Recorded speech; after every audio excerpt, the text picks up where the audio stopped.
Okay, we are ready to begin.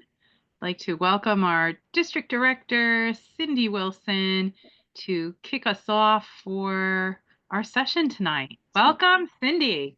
Thank you, Michelle. Thank you, everyone. And welcome to District's 83 District Leadership Panel, where you can ask your questions about leadership. The one thing that we do need in our district are people who can help move our district forward. We have here some wonderful past district leaders, and they are here to answer your questions. So the moderator of this panel is Michelle Tropper, one of our past district directors. So let me turn it over to Michelle, and I know you're going to enjoy this evening. Michelle, all yours. Thank you. Thank you, Cindy. So for tonight, we have a couple of things that we are going to do. So the first is I have a little introduction that I'm going to give you to our district leadership roles. And I'm also going to share the format of what we're doing. We're mostly going to focus on the elected positions and the nomination process. That will be about 10 to 15 minutes. I have Cindy timing me to keep me on track and make sure that we have plenty of time for our panelists to respond to different questions. I did prepare a number of questions that I sent to all the panelists in advance. They are going to be answering different questions. If you are, as one of our participants, hear one person answering a question, you want to hear another panelist answer the same question, feel free to type in the chat. If you have a different question you'd like to see any of the panelists respond to, you can put those questions in the chat. Feel free to direct message me any questions that you think of while I'm giving my overview presentation, and then I'll look in the chat afterwards and make sure that I address with our different panelists. I will introduce our panelists who are District Leadership Committee members. I'm the chair of the District Leadership Committee this year. And our District Leadership Committee identifies candidates to run for our elected positions for the next Toastmasters year, which will be 2025 to 2026. Believe it or not, our elections are coming up. They'll be here before you know it in April. And therefore, we have some deadlines that we're looking to meet, which is to interview all candidates before the end of February to meet all of our Toastmasters International set deadlines for following our rules for elections as a district. We are looking to fill all elected positions with a slate of candidates that we'll then present to Cindy, our district director. And then, assuming we have a full slate on the ballot, we will have a very easy election. If we don't have a full slate, it will take longer. It'll be a long process during our elections. So I'm very hopeful, as our DLC is too, that we are able to encourage folks, yourselves who are here tonight, as well as those who might watch the recording, that we can inspire you from our own stories about district leadership and what you can get out of it. As someone who has served in all the district leadership roles in our district recently, I can say it is a very rewarding experience like no other. And really helps to prepare you for your real life situations in leadership, no matter what that is, whether it's professionally or personally. There's all types of ways that we're leaders. So I hope that you'll be inspired by some of those stories. So in addition to hearing about our elected positions, we'll talk a little bit about appointed positions as well towards the end of our session. I've left 10 minutes towards the end for that. And then next steps and what needs to be done in order to serve on our various roles. So I'm going to just bring up the district leadership overview that I want to share with you. Give me one moment. Should have that one ready in advance. Where is my district leadership?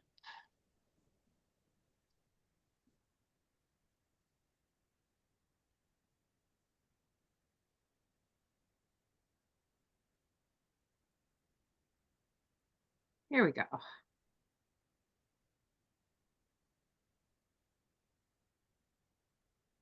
All right, I am going to share my screen in a second.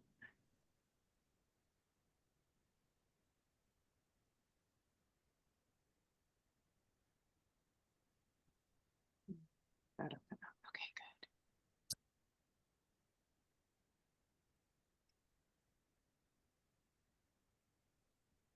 good. All right, ignore the date on this.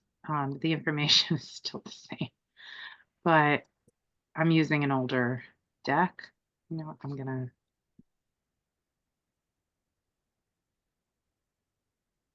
Okay, let me just get to the slide I want to start on. Okay. Share screen 2. There we go. All right, so just to ground everybody, and I think, are you able to see the slide that has the district executive committee roles? Okay. Yes. All right, so you'll see on the left we have the elected officers, and these are the ones we're going to focus on today. They're district director, program quality director, club growth director, where we're looking for 2 qualified candidates, and then division directors. There are also appointed officers in the roles of area directors, administrative manager, finance manager, public relations manager, and immediate past district director. The district director appoints the appointed roles.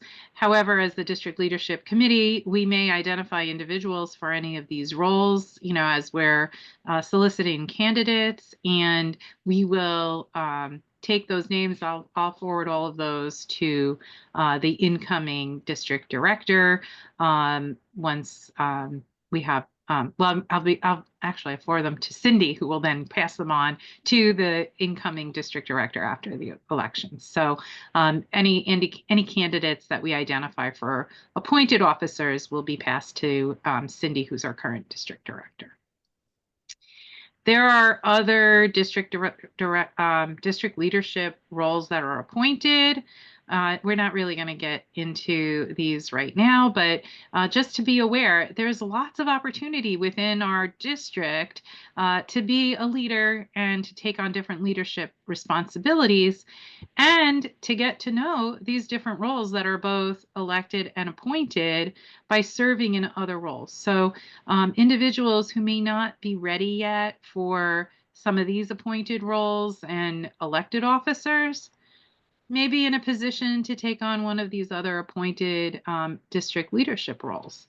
And then Cindy reminded me that I'm missing something from here, and that is our audit committee and serving as a member of our audit committee.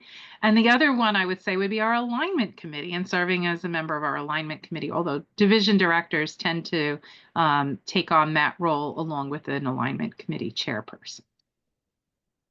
All right, so candidacy for elected officers. All candidates, including those who plan to run for the floor, must meet with the nominating committee for any position in which they're interested in running. So our nominating committee is this district leadership committee, and our district leadership committee members are on our call today. I'll introduce you to all of them as we get into the leadership discussion, because they'll all be participating in the discussion and responding to Q&A. The potential candidates may be nominated by fellow members, or they could self-nominate. So it's perfectly acceptable for you to send in your own nomination for yourself. I always like to see some supporting documentation from another Toastmaster nominating an individual, but it's not a requirement. I think it makes your nomination stronger if you have another Toastmaster who would like to nominate you. Definitely self-nominate. It is very acceptable, And this way you can ensure that your paperwork gets in on time. But if you have another Toastmaster colleague that you find as is a mentor, or that you trust and you'd like them to submit a nomination for you, definitely speak with them. It'll prepare you for your interview with the nominating committee too, because you could talk to them about some of the reasons why you may be interested in running for elected office. And I would say that's a great step in, identifying your candidacy and preparing for your role in a district officer position. So pay attention to some of the deadlines that we have. Some nomination eligibility. So our committee needs to verify that candidates meet the eligibility requirements, and no prospective candidate can be nominated until they meet the following criteria. And this, Cindy, please correct me if I have old information in here, because I didn't get a chance to update these slides, and I know some things have been updated.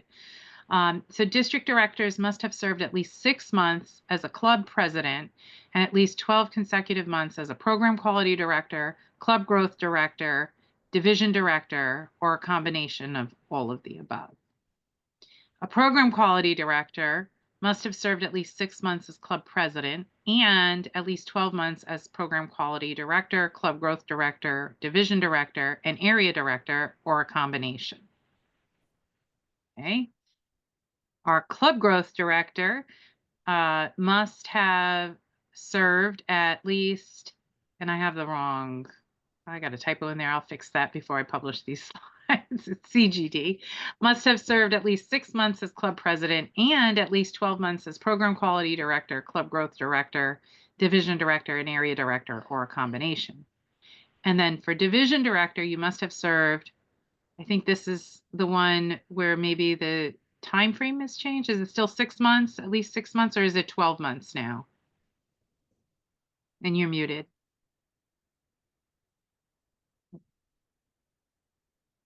Okay, you could type it in. I'm not hearing you, Cindy, but you're muted. So Yeah, I'll go check. Just keep going. all right. So it's at least 6 months, consecutive months as a member of the district council, and that means that you would have served either as an area director or a club president, and that's how you're a member of the district council. So the area director should have served as a member of a district council. So a club president is the minimum requirement for area director. So that is what we are looking for in terms of eligibility. And Michelle, yeah, for this, so you should also include the Vice President of Education. for Yes, district, because district council members are the president and the VPE of a club. So okay, they need, and it's different than what we had in the past, because it had not said that. But now the rule is that you need to be a member of the district council. So there's only 2 offices, the president and the vice president of education. But of course, there is that caveat, wherever practical, in case something does happen, where you have a candidate that is not from the district council. okay. So we try to meet these criteria for all candidates, as minimum qualifying criteria for candidates. So we'll add club president or a club VPE. I'll make sure to update these slides. And I'll also share it with all of you, and we'll make that available on the website. All right, so additional eligibility and nomination criteria. At the time of taking office, an elected officer must be an active member of a Toastmasters club in good standing for the entire preceding 12 months. So don't let your dues lapse at all. You need to have dues paid up. And you must be a member for 12 consecutive months within the past 3 years in the district in which the officer shall serve. And I think that one might have changed too, right? You could be from another district and serve on the district council. I mean, in district leadership role in another district now. Yeah, but your district has to vote on whether or not they're going to allow remote district officers. And from what I understand, our district decided that they wanted their officers to be within the district boundaries. Okay. So you need to be a member of a club within District 83. Yes. Okay. All right. And then a member may serve only in one position within any district. This did come up when I was district director. We had a candidate who was running in another district and they wanted to run for an elected office in our district. And we told them, you have to choose. You cannot run in this other district where you've declared your candidacy already and run in District 83 as well. And they opted to run in their own in their other district. They belonged to clubs in both districts. They decided to run in their other district. So this is very important. You can't have like, a backup plan or plan B in another district if you're running in our district or vice versa. And to be nominated and elected, okay, obviously it's not January 27th, 2023. I will share the deadline dates with you. I have it posted on the website. I believe it's either January 31st or February 1st that I made the deadline for nominations. However, if nominations come in before the end of the month, our committee is prepared to do rolling interviews as the applications come in. So, we wanted to hold off on scheduling any interviews until after today's session, where we could answer all your questions. There are a nominating application, the officer agreement and release form, as well as a candidate biography form and a recent photograph headshot. Those are the materials that we need submitted. They get submitted to me. That email address, I'll put it in the chat before the session's over, gets submitted to me before our deadline. And I'll update these deadlines as well, in terms of the Protocol 9. But there is Protocol 9, which guides us from Toastmasters International for campaigns and elections. So we will be submitting before the end of February to Cindy our slate of officers, and we are going to conduct our interviews of the candidates through the month of February. And we're excited to speak with you about the roles that are available and hear from our district leadership committee members. I'm going to stop sharing my screen, but I did want to say we need you.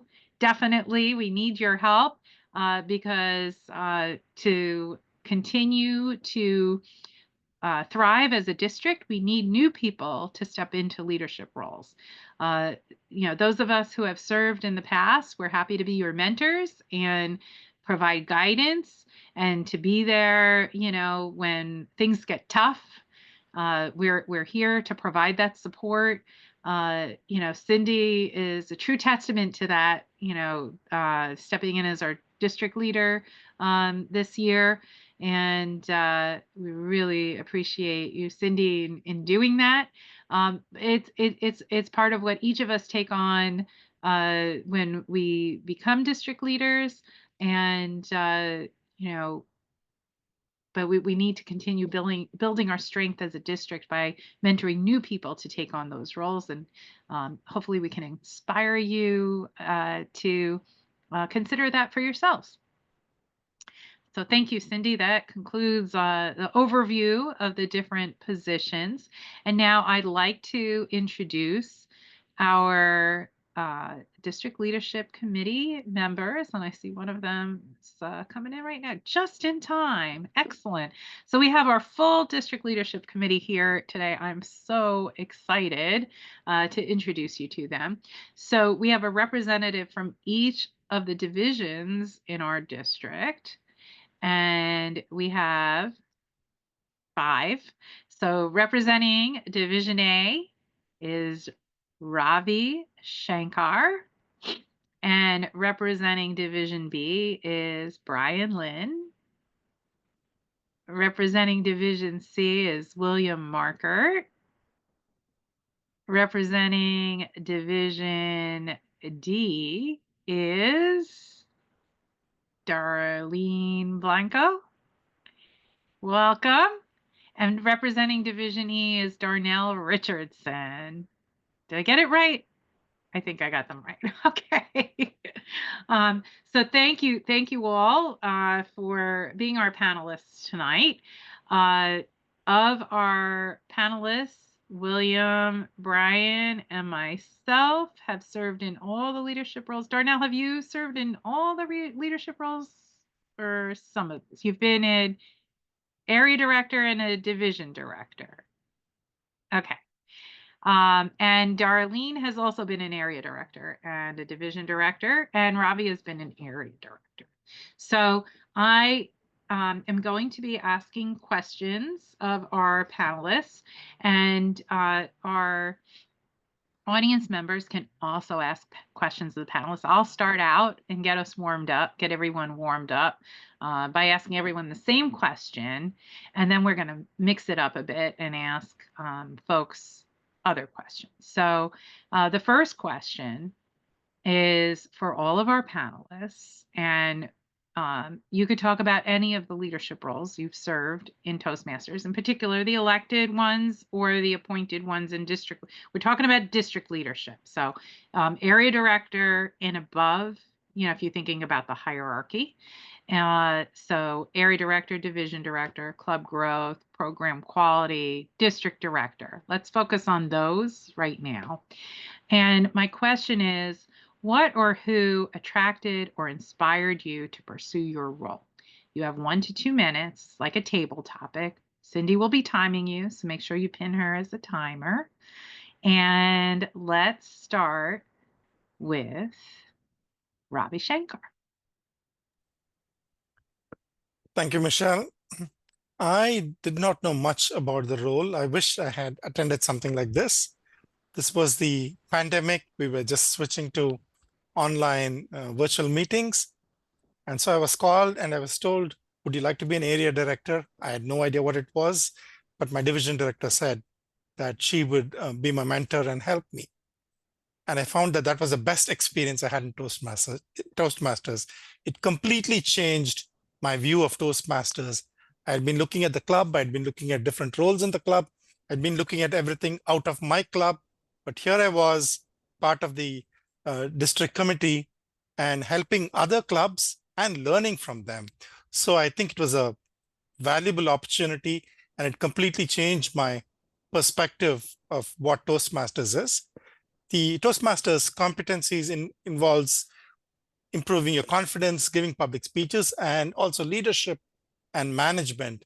And this is what I thought, finally, what leadership and management is all about. So it's kind of completed the circle for me. And I really enjoyed my entire year that I did as an area director. Thank you. Okay, thank you, Ravi. Let's move on to Brian. What or who attracted or inspired you to pursue your role in leadership in the district? For me, the Toastmasters leadership journey is a huge experiment, or you can call it a lab. Anything that you wanted to learn and you are not sure if you have the skill or you have the mindset or you have anything to do that, Toastmaster is the place you can practice.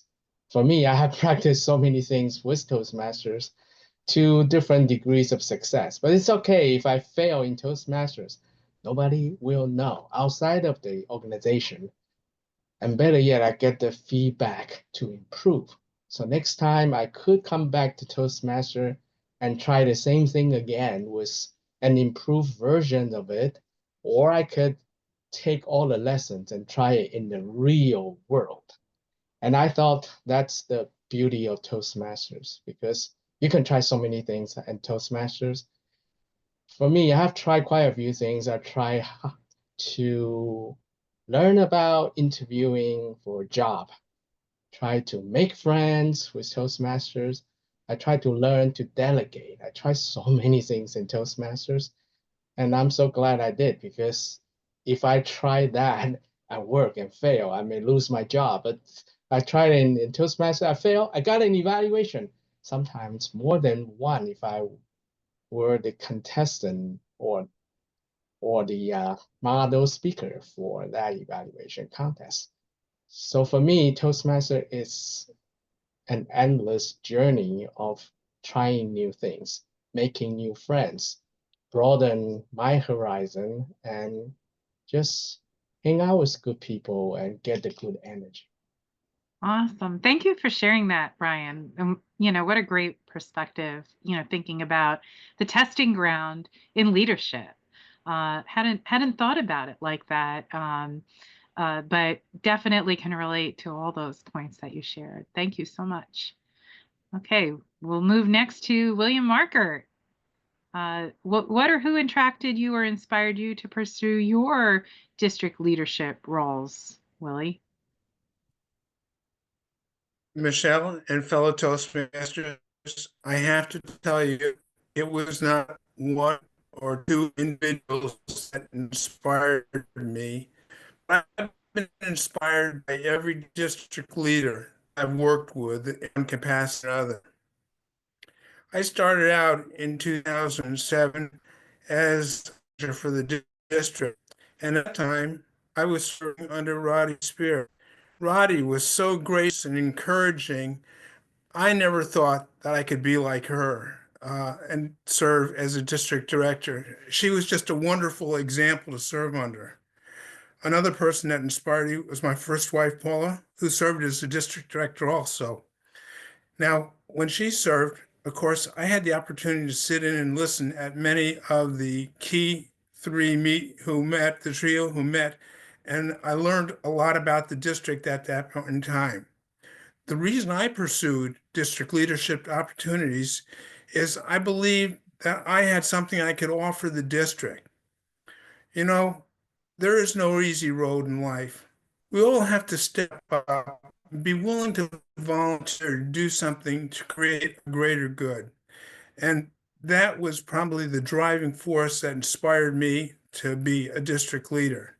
I learned so much about the district just in the supporting roles that by the time I got to the trio, I already knew a lot of Toastmasters and I already was having fun with Toastmasters. I will just cap off to say that when you step up to a leadership role in District 83, or any district for that matter, you will make a tremendous number of new friends.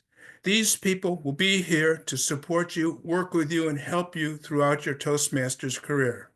And never forget that there's always the possibility that you can do something nice for somebody else and they can pay it back and do something nice for you too.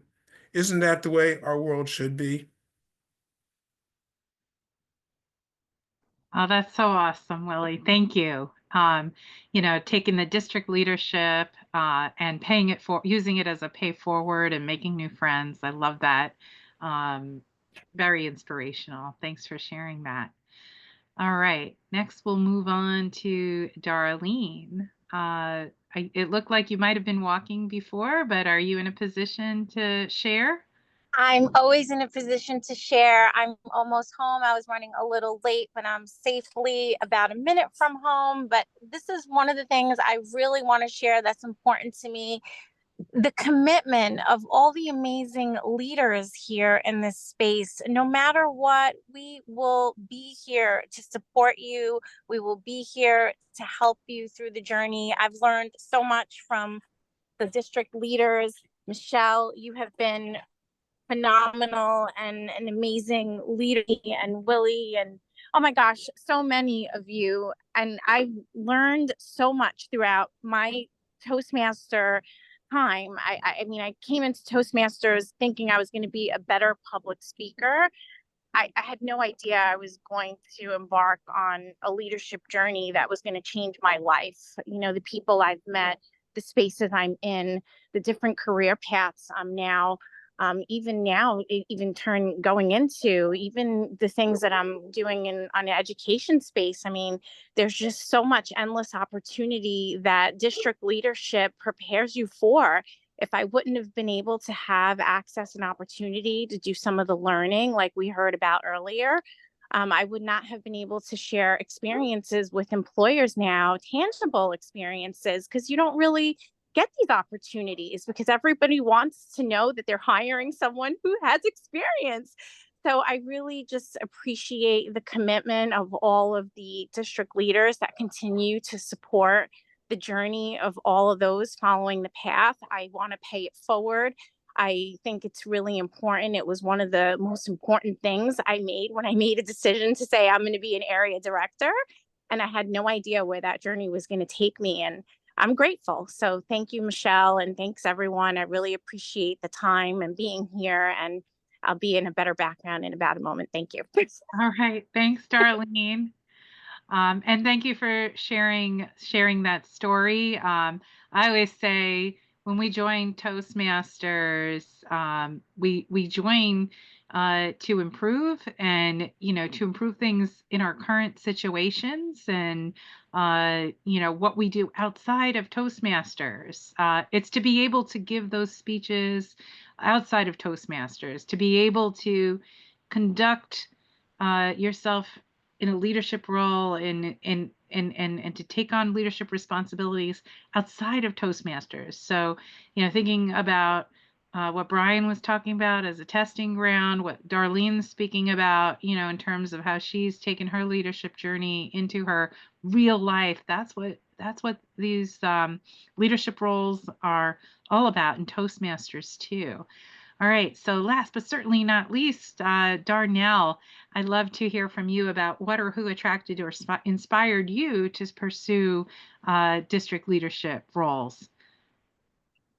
Okay, well, I'll tell you, and I hope I don't break down because the Godfather was the one who inspired me to take on a leadership role in Toastmasters. See, after I joined Toastmasters, Tony Figueroa and I became very close to the point where I would call Tony more than once a week and ask him questions about Toastmasters. Because after I joined, actually, I started looking at the organization as a whole and realizing that I had stepped into a big organization and that there were so many things to learn. And I've stayed up late at nights, gotten up in the mornings, and just clicked on that website.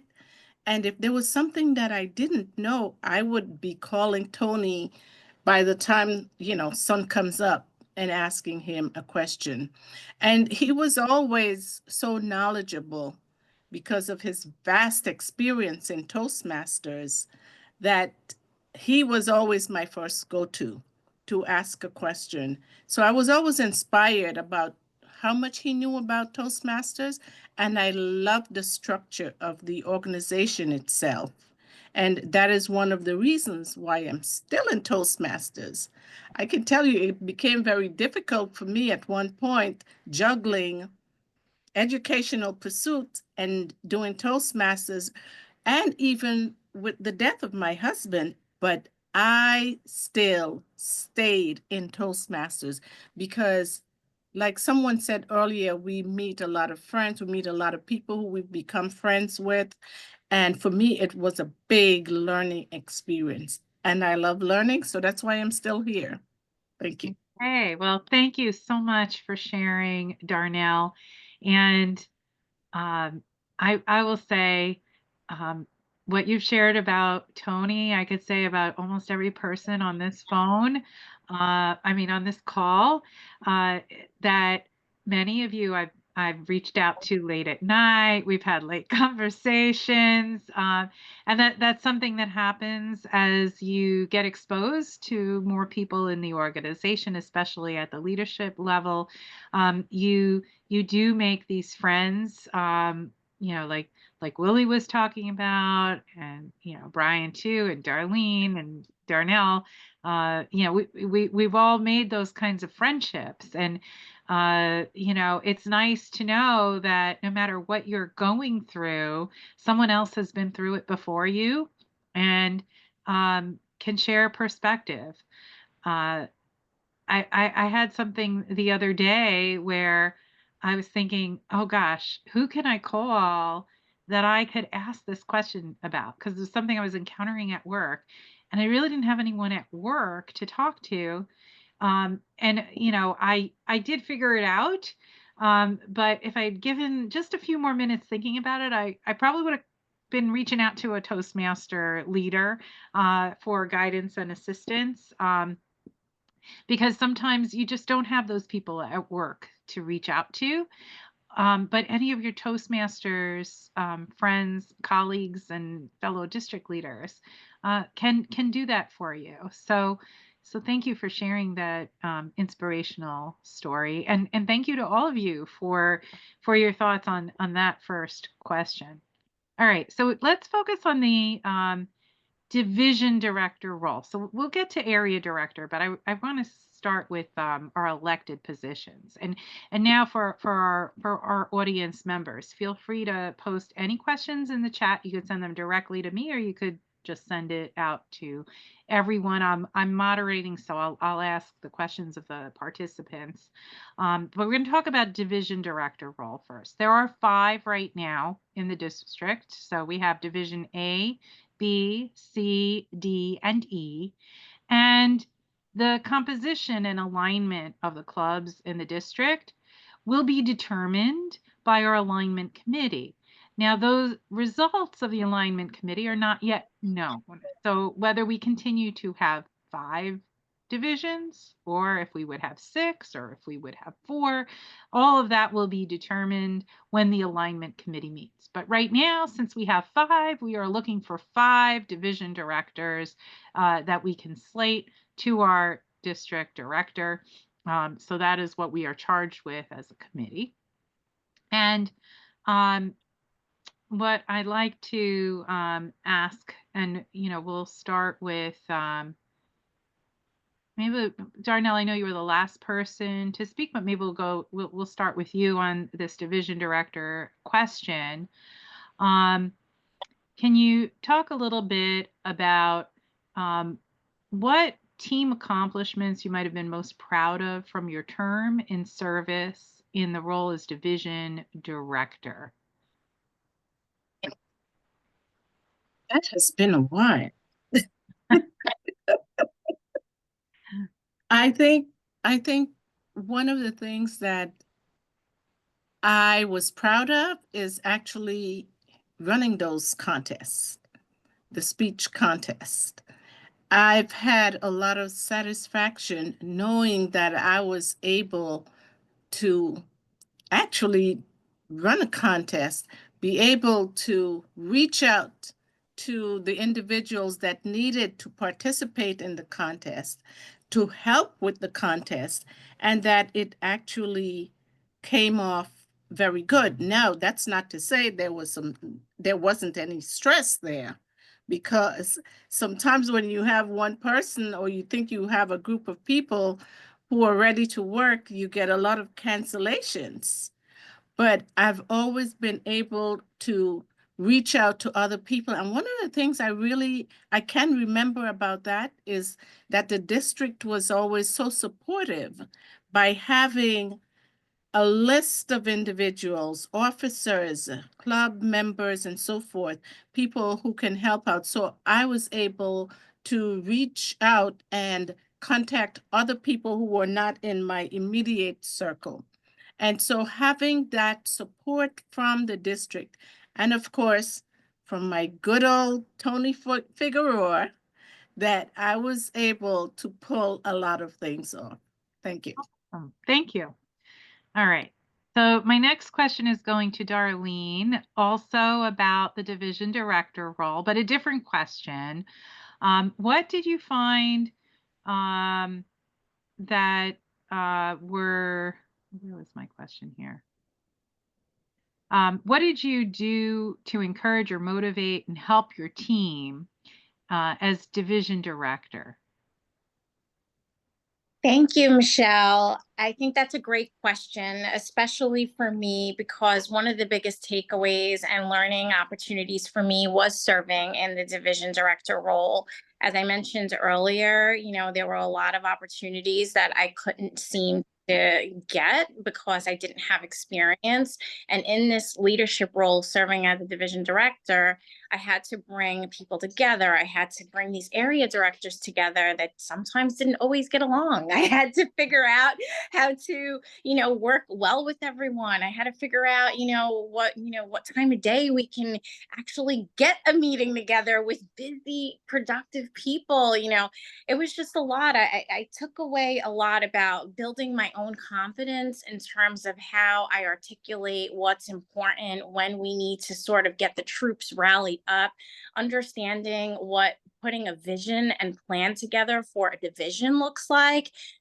This was really something pivotal in my journey, taking away as I'm learning about how you lead others and how we rally to really build and grow and work through some of those functional conflicts and understand how we kind of build things together as a team. And having the organizational skills, having the communication skills, knowing I have to meet everyone where they're at. I mean, it was just like a lot going on at once. And when it first all started coming together for me, I realized this is what it takes to be a division leader. I mean, I just thought I learned so much, and it helped me because now I know when it comes to motivating teams, you have to understand, well, everyone's working towards a common goal. How are we all coming together? What is it that is going to help make everyone want to be a part of this journey and not say, no, I'm not interested. There are lots of times where we ask people for help and, we want them to say yes. So we want to make sure that we're motivating and doing right there. And this was just spectacular in terms of helping me identify what moves people, how to get them to move, and really just to have some success around it. I mean, it was incredible. I think the division director role is one that prepares you for leading teams out in corporate. Before having had this role, I looked at leadership a lot differently because I wasn't as challenged. There were cross-functional teams at my organization, but it was just, I never understood what those nuances were. And they didn't ever want to invite me into that circle because I was lacking that experience. But learning it here at Toastmasters was exponential. And that's exactly what you need to be doubling down on. Division All director, right. go for it. Thank you, Darlene. Thanks so much for sharing those thoughts with us. All right, we're going to go on to the role of Club Growth Director. And I'm going to throw this question first to Willie. So as Club Growth Director, what did you feel was the most rewarding aspect of the position? That's an easy question, Michelle. Adding clubs to the district was the most rewarding part of that job. All And right, and we got to start with, you were doing this pre-pandemic as Club Growth Director. I was doing this pre-pandemic, and my introduction to club growth actually started while Janice Buffalo was the club growth director. During her term, I served as a club extension chair. And one of the things that I did was I got the leads from Toastmasters International, and I got some local leads too. But when I contacted those organizations, I always made sure that I helped them work through that process of getting their clubs actually registered. I would actually do an interview for the point of contact, get the information that I needed, and I would fill out the form for them as much as I could. Then I would send it back to them and ask them to help me with the few open items that I still had. But I found that by being motivated and getting most of the work done ahead of time, the process went a lot smoother. The turnaround time between initial notification of a potential club and actually getting that club on board was much quicker than had I not been willing to do that. And when I was club growth director, I followed the same pattern essentially. I worked with my club extension team, encouraged them to also provide as much help to the organizations they could to get that club up and running as soon as possible. By doing that, we were very successful in adding a number of new clubs to District 83. And I felt it personally rewarding that again I was able to do this for the district and help us move the district forward. Thank you, Michelle. Awesome. Thank you, Willie, for sharing. All right. Brian, I'll ask you next also about Club Growth Director. And what leadership lessons did you learn as Club Growth Director when you served in the role? Right. I serve as the club growth director, or at the time, Lieutenant Governor of Marketing under Roddy. And at that time, we had two club growth directors. That was myself and Mary Neff, because that was the year that before we split from District 46. And because of that, the challenge was unique because Mary lived in Westchester, I live in Hoboken.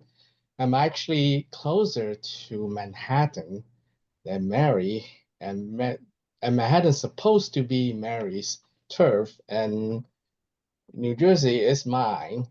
But because we work together, so in a way that if this is more convenient for me, I would do that. If that's on the North Jersey side, Mary can get to it easier. So for us, it's a lot of coordination.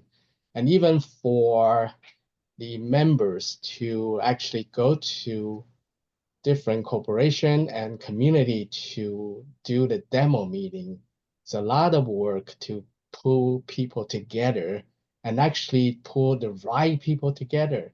For example, when I went to the Mercedes-Benz to give a demo team meeting, we have to consider what the people in that company want. So we actually get two people from BMW club right across to go to the Mercedes demo meeting to do that. So from that, I give you some examples of what the work of club growth director. It's not just about the club. It's about how you as a leader grow with all the resources that you have. Because not everybody you think that would be the best to go to that demo meeting or to help to actually make that club a new club will be available. So how do you use the resource, the time, the people that you have to pull the best job for to get things done? And that proved to be a challenge. At the same time, that gave me a lot of opportunity to practice things. And at the end, if I pull this through and the club get chartered, I really have the satisfaction of what I would say, yes, we did it. Yeah. Awesome. Thank you, Brian, for sharing. And I would say Club Growth Director was probably my favorite role of the three, what we call trio roles of Club Growth Director, Program Quality Director, District Director. My favorite role of all time is Area Director, but then in the elected positions, I really enjoyed being Club Growth Director, and there's nothing quite like the feeling of getting a new club chartered in the district when you're the club growth director. And we put so much time and effort. I think things might have changed a little during the pandemic and post-pandemic area. And I know Kadian, who's our current club growth director, is on our Zoom call. And Kadian, would you be willing to share a little bit about the club growth director position that you're in right now, and what it's like with prospective clubs and the process of starting new clubs? Sure, absolutely. In terms of the prospective clubs and stuff like that, it takes work. The club growth director is really a sales position. So, and you're selling Toastmasters to these prospective clubs and people that's coming in. And so you have to really love Toastmasters. You have to enjoy Toastmasters because you're the one that's going to reel them in based on your experience.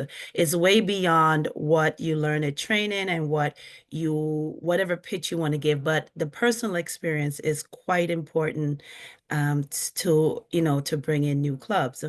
But it takes time. Like I say, it's a sales position. You have to work with the different, whether it's a corporation, whether you're building a community club, you have to work with those incoming or future members and clubs. And so you have to be patient. Um, your charting clubs, you might want to, sometimes you think it's going to happen within 4 weeks. And right now I'm still working with clubs that I've been talking to since September. They'll charge us soon, but it just takes time. So you have to be patient about that. Was not involved in the role before, so I don't know what happened pre pandemic as far as the role, but a lot of things did change. It's a lot more difficult, I think, now, because we're getting back out there as Toastmasters International is becoming important again because we're back in person and people want to speak, learn, want to grow in that area when they're speaking in front of whatever audience or their colleagues and so on. But I agree with everyone. It's a very rewarding role. I have a lot to do, but I do love being the club growth director. Thank you. Thank you, Katie Ann.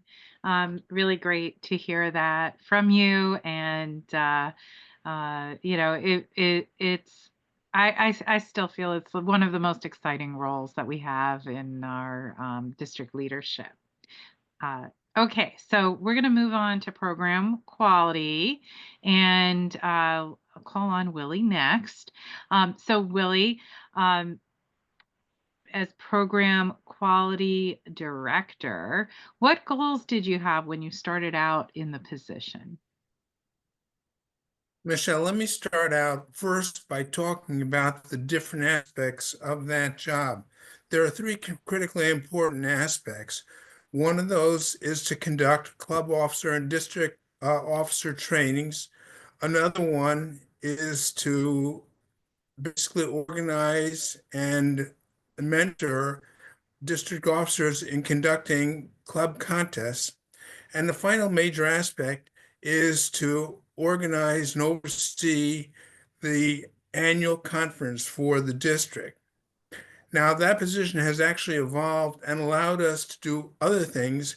I know that a number of years ago, Brian and Sharon conducted judges training. We have conducted club coach training. It really depends on the individual how in-depth that program is that you want to have. Like with club growth, when I was the program quality director, it was a difficult year. That was the year that many things shut down because of the pandemic. We did not have a speech contest that year. And there were a number of things which got canceled just because of the nature of the pandemic. I can't say that I'm really proud of that year because of the circumstances, but there is so much that you can do as a program quality director if you just sit down and decide what your goals are for that year. Once you do that, decide what you need to do to make those goals come true. Don't forget to get out and work with people. You're not expected to do any of these roles by yourself. You work with a group of people and they help you accomplish the Toastmasters mission. And while you're working with those people, you strengthen your bonds with those people.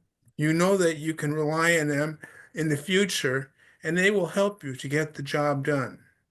So to wrap it up, think of the three important aspects, cover those, set your goals, and then go out and solicit help from the people that you know in Toastmasters. Back to you, Michelle. All right. Well, thank you for sharing that, Willie.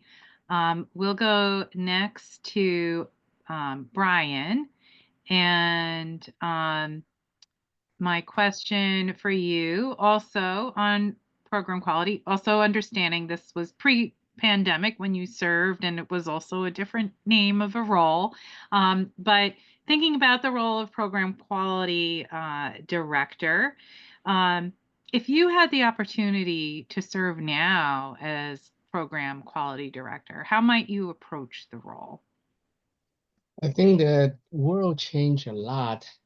The Toastmasters educational program changed a lot. When I was serving, that the pathway was just started. So that put a very different spin on what education looked like in Toastmasters. But for me, the role of the program quality is really about the program and the quality.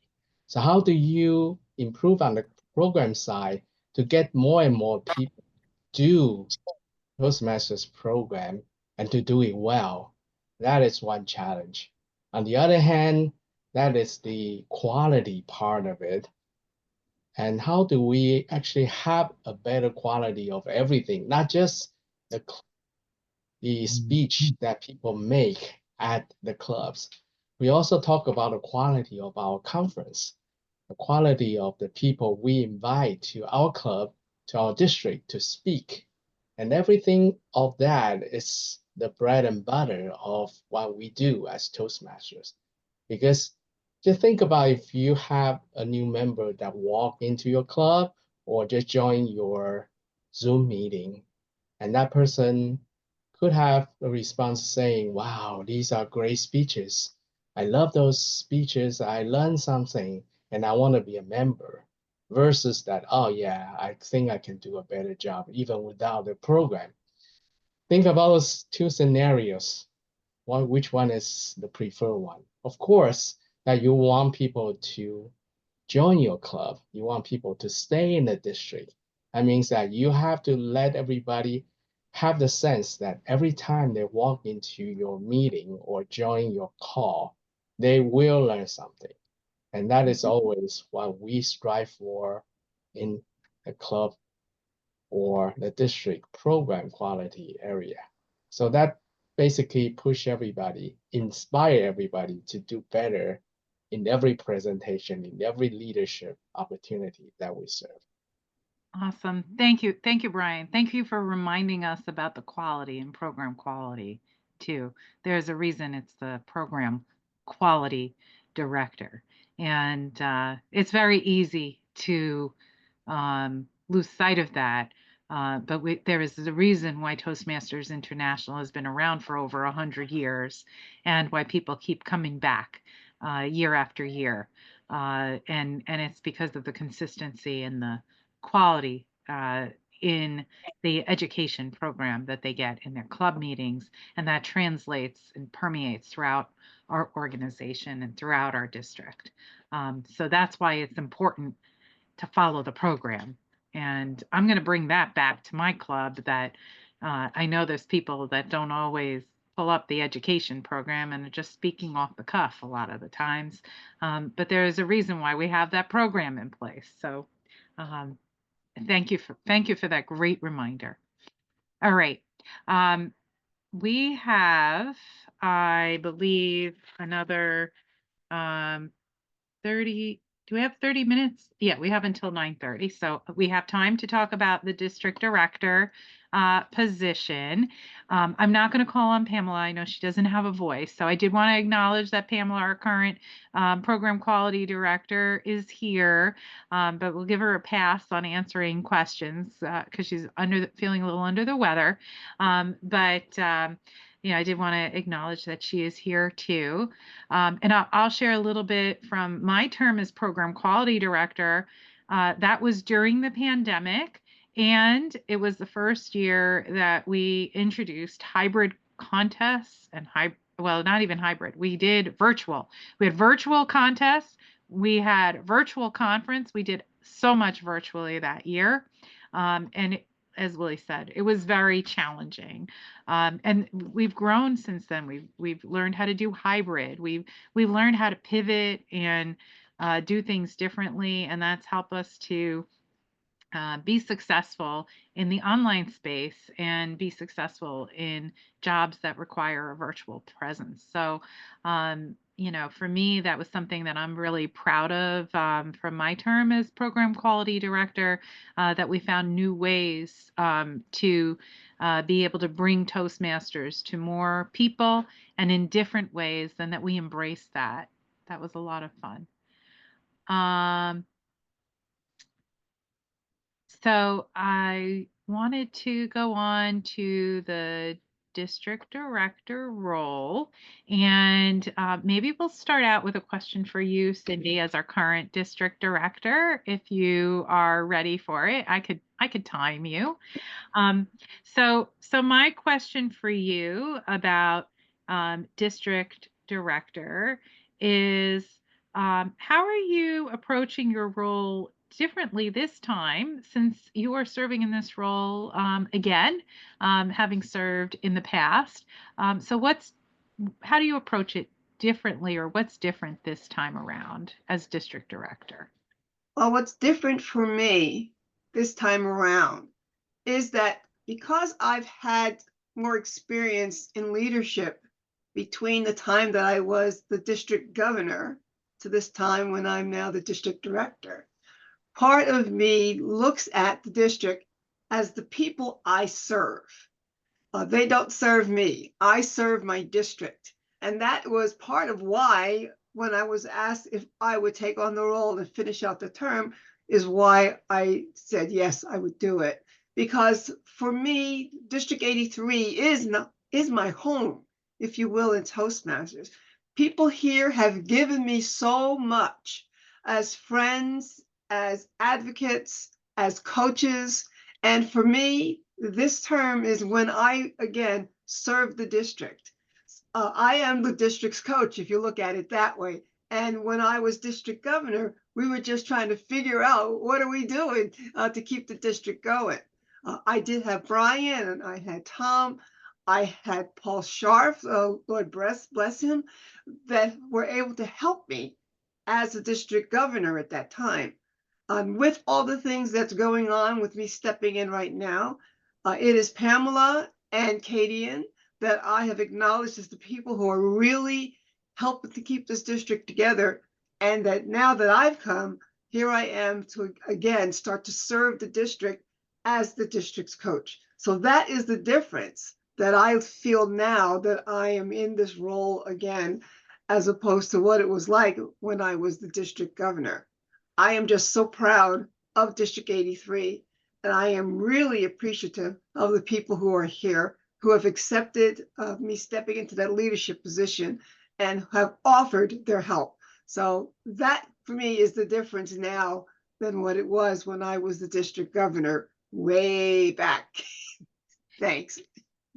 Okay, well, thank you so much, Cindy, for sharing that. And we are very grateful to you for stepping in to the leadership position in our district of district director, and for taking on that coaching role for all of us, and leading by example.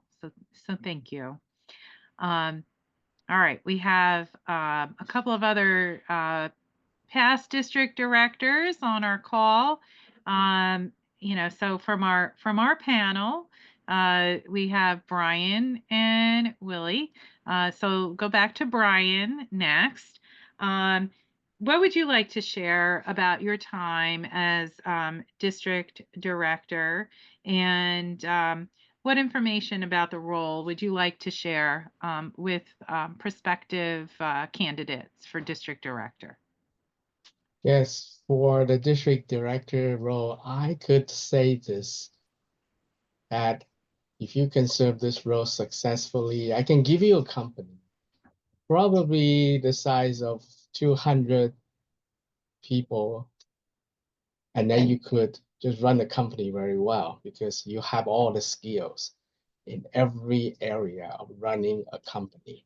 And I think that's exactly what the leadership role of a district director is. You have to look at the big picture. You have to be able to get down to the smallest detail and have the right people and the right method to get it done properly. So in a way that for me, the district director role is invaluable because you get to learn all the important skills of running any organization, any company, all within the practice of a single year as the district director. So for me, this is the most exciting work that you could possibly undertake in Toastmasters in a year to be a district director. But other than that, there's so many things that you can learn. Even for me, my year, I have two lieutenants. One is extremely organized, but very introvert. Another person is a dynamic leader. I can sell anything to anybody.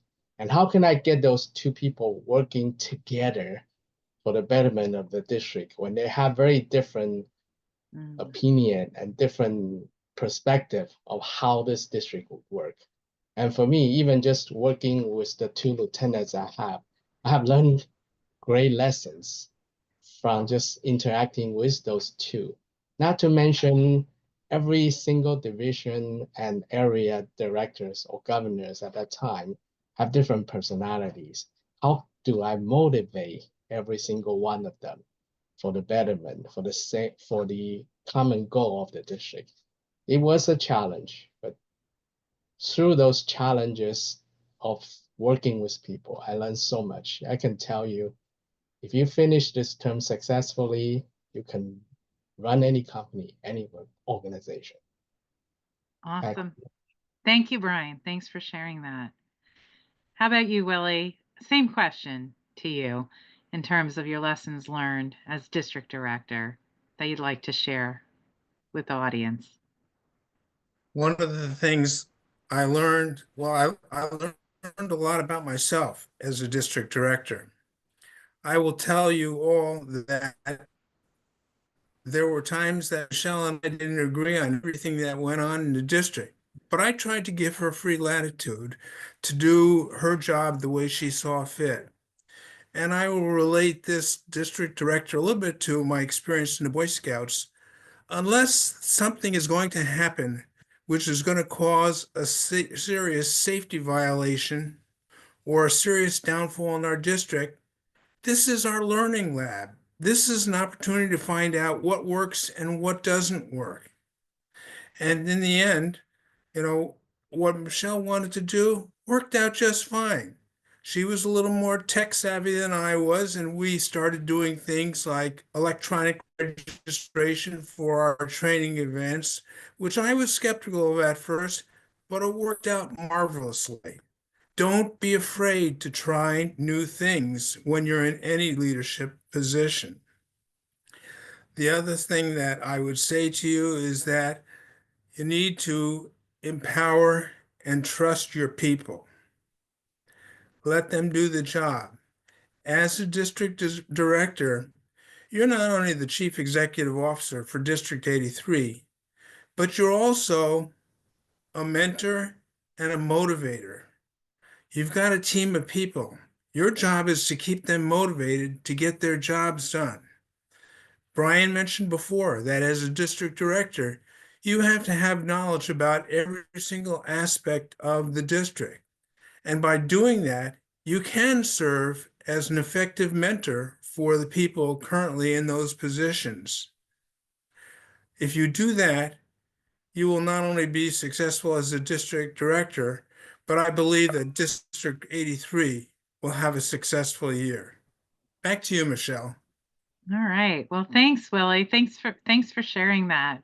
And I already forgot that we had our differences of opinion on how to do things, but you reminded me, and I did appreciate the leeway that I got as a leader, as program quality director, and having those conversations with you that you can have differences of opinion, and we learn from that. We learn how to manage conflict, and then how to thrive and be a really well functioning and performing team.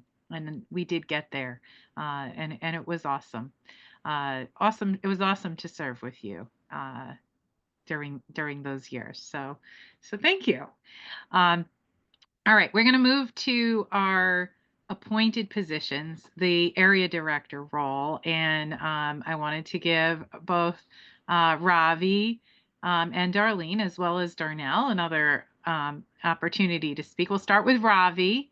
So Ravi, as area director, can you share with us, you know, what you enjoyed most about the role, you know, to give people a little bit of insight into the role of area director? Thank you, Michelle. Before I even get there, I wanted to talk to the people who want to be district director, that probably your first big role is going to be to find the area directors, and please do not underestimate that. So you, even when you're planning to be a district director, have a list of people that you can call upon to become area directors. And you can explain to them there is a big jump from being in a club to coming to a district role like this. So you can explain to them the benefits of being in this role. And there are several benefits, as I already explained. And I want to echo what Darnell was saying, that as an area director, one of the things you do is also organize contests. And that's the most fun you're going to have. Sure, it's difficult to find judges, but that's part of the fun. You get to meet more people, you get to call upon people, and sometimes you don't know them, but you do a reciprocal thing. I can come and judge for you, and you can come for judge for my area. So there's a lot of fun. It's the best learning, the fastest learning you can do in any role in Toastmasters, the jump from the club to the area. So I appeal to all district directors to keep a list of people in mind when you get to your district director role. That's one of the first things you need to do. Awesome. Thanks for sharing that, Ravi. Darlene, can you talk a little bit about the area director visits and what that entails? Wonderful. Thanks, Michelle. I really love serving as an area director, and I had the opportunity to visit all of my clubs in person. So that was really great because it's so different zooming in versus actually, getting to meet everyone in person. So my area director experience was an in-person experience. And what I learned quickly was the value of just networking, because I had no idea. I've always heard, oh, come to training, you're part of the club, you're part of an area, you're part of a division, you're part of a district. I always heard this, but I never really saw it firsthand up until I started visiting all the clubs, and I started making all these amazing friends. I'm super friendly. So I think that was just a really great way to build my network and learn from really wonderful people, and just learn and understand the value of being a part of Toastmasters, because I'd heard about all these amazing connections you'll make and people that will come into your space to support you and you support them. And I'd heard it, but I didn't really experience or feel it until I was out making my visits. And now, even in a virtual world, because some clubs are hybrid, I'm not even an area director, but I pop in because it's fun and I just kind of want to see, because it's so exciting. You get so many cool ideas to then bring back and say, hey, I saw this going on at this club. They have a humor part section. They incorporate this role. It's really neat. So that was a fun experience for me. Thank you, Darlene. All right, and moving to Darnell, I'm going to ask about another aspect of the area director role, and that's club success plans. So can you talk a little bit about the role of the area director and, encouraging the clubs in your area with club success plans?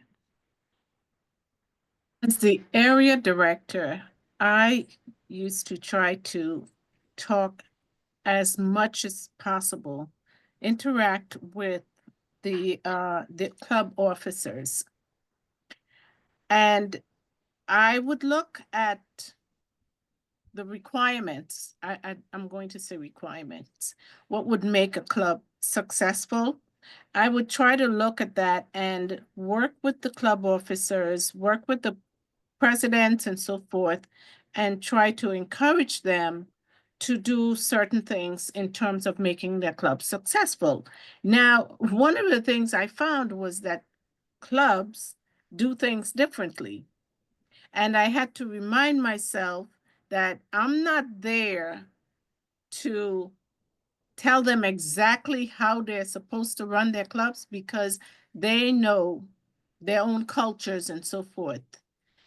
But I was always on top of my club, on top of them rather, to try to help them to be successful. Again, it was not always easy because there were one or two clubs who just wanted to meet. That's it. They weren't working towards any goals. And so it was a little difficult there sometimes, trying to make them understand. But then I would encourage them to visit another club and to see how things were going. What I know you didn't ask this question, but I have to say one of the things I enjoyed being the area director and the division director was the fact that I had more opportunities to speak. Mhm. And I had more opportunities to work my manuals. So I was always ready to go out and meet with other clubs, whether it is to encourage them to be better clubs or to help me to actually achieve some of my goals. And I think that if anyone who wants to be a club officer, just remember you have a lot more opportunities to work up the ladder. Thank you. Awesome. Thank you for sharing those other benefits of district leadership in terms of achieving your own personal goals for education and leadership in Toastmasters. So yeah, definitely there are perks that benefit you as well as the clubs and the district. So there's always something in it for you. And of course, yeah, that always helps to make it all the more sweeter. All right, we have about 10 minutes left in this panel. I did get a couple of questions in the chat that were more about process and the interview process. We will be discussing that with individuals who nominate and self-nominate. So today was more about all the district leadership roles. Um, I did mention in the beginning of the session that area directors will identify through this process and will be sharing those recommendations with Cindy. So any nominations or suggestions that people have for area directors, feel free to send them to myself or to send them to Cindy. That is the process right now, and it is the district directors at the district director's discretion, the new district director, to appoint any area directors for the following year. All right, so that takes care of that process one. The actual interview ones I'm not going to address today, but I wanted to open it up for questions from our audience. If there are any questions about any of the district leadership roles or questions that you have for any of our panelists that are, our district leadership committee members that we've all been speaking this evening about the roles and some of the lessons learned, the rewarding aspects of being a district leader, some of the challenges, and different components that we're proud of or how we might approach things differently. Do any of you have other questions for our panelists? Feel free to come off mute or raise your hand or pose question in the chat because we do have time for that, for any questions from you for our panelists. Lewis. Hi, everybody. Okay, now that everything is more in person, I know the problems entailed of finding venues and all that. You're fine. For the new year, will it be more difficult than it was prior to the pandemic, it will be more difficult to find venues, say for contests and things like that.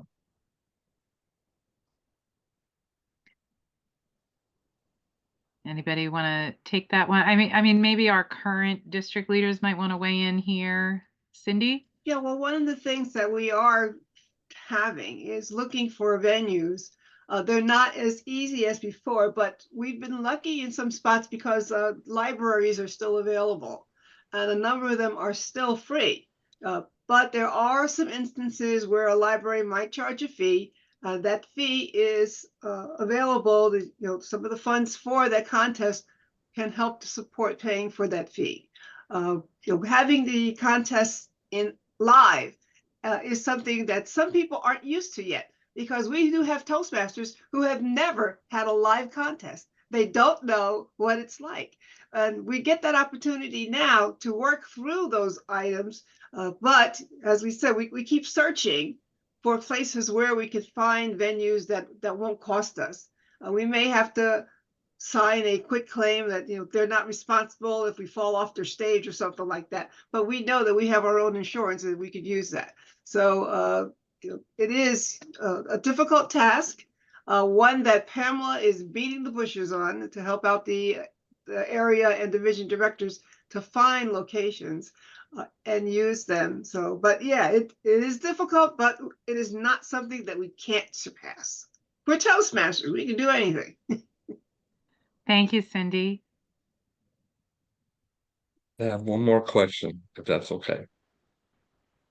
Okay. The training programs, will they continue to be remote? Officers training. I really can't say that they will continue to be remote. I imagine that in one day that we will have we'll go back to live training. I expect my expect is that we'll be doing it in stages. We'll do hybrid maybe for a season and then go back to live. But look at it this way. We have done hybrid for a while, and it is something that we are used to. Getting in the car and driving someplace is, some people just aren't used to doing something like that. But we're trying to encourage them to do that, because here you have the ability to network. There's not a lot of networking you can do when you're online. But if you want to encourage that, let's get to a live contest. Let's get to a live training meeting. So I imagine that eventually in the future, they will go back to live training. But at this moment, I think our next step might be hybrid. Thank you. Thank you. Thank you, Louis, for those questions. Do any of our other participants have any questions you would like to ask of any of our panelists? We have time for maybe one more question.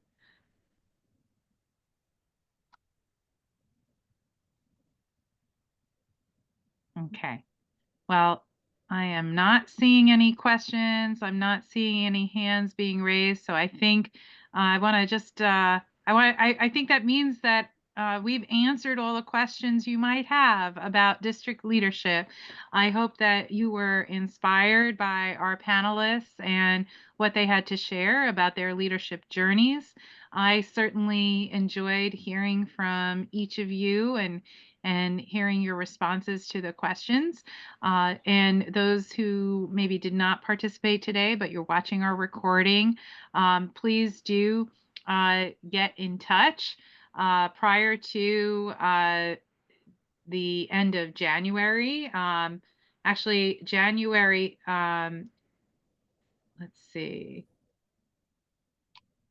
our deadline for submitting applications. Oh gosh, what did I put on the district website? I think you put January 31st. Okay, January 31st is the deadline for call to leadership. You can find the call to nominations on our district website. I'll share my screen really quick to show you where that is. So if you are on our district leadership, our district website, tm83.org. Am I sharing? We can see it. Okay, so you'll see this title right here, Call for District Leadership Nominations. And that will bring you to this, which we'll change it to the recording now once I submit it. But the other component of this is that under district leadership, you'll see call for nominations, and everything is in here that you need to know about for announcing your candidacy for a Toastmasters District 83 leadership position. So the call for nominations, the district leadership nominating form, what needs to be sent in to me and my email address. These are the items that you need to send in along with a headshot. And then there's additional election resources that are listed here. All the district leader competencies and the different committee roles are explained. These will take you to links from Toastmasters International. And then when you click here, that's where we will put the recording from tonight's session. So thank you all for participating. I want to thank our district leadership committee. I want to thank our current district leaders who are here tonight, as well as other past district leaders who were participating as participants and hearing about the positions.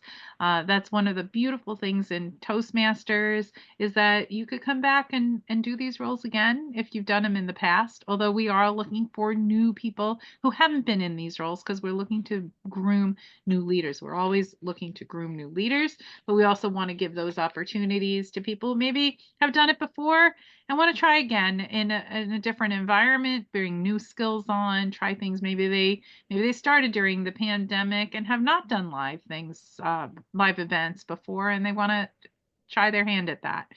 So that's your testing ground and ability to do that in Toastmasters. Thank you all so much. I want to just give everyone a round of applause for today. And I look forward to seeing many of you. I hope to see your applications for district leadership positions. Our district leadership committee is looking forward to interviewing you when the time comes. Thank you so much. It was really pleasant to spend this evening with you. And thank you, Cindy. Special thanks for being our timer tonight as well and doing double duty and answering some questions. And thank you, Katie and Pamela, for joining us tonight as well. And thank you, Thank you Michelle, all. and thanks everyone. Good night, everyone. Good night, everyone. Good night. Thank you. Night. Good night.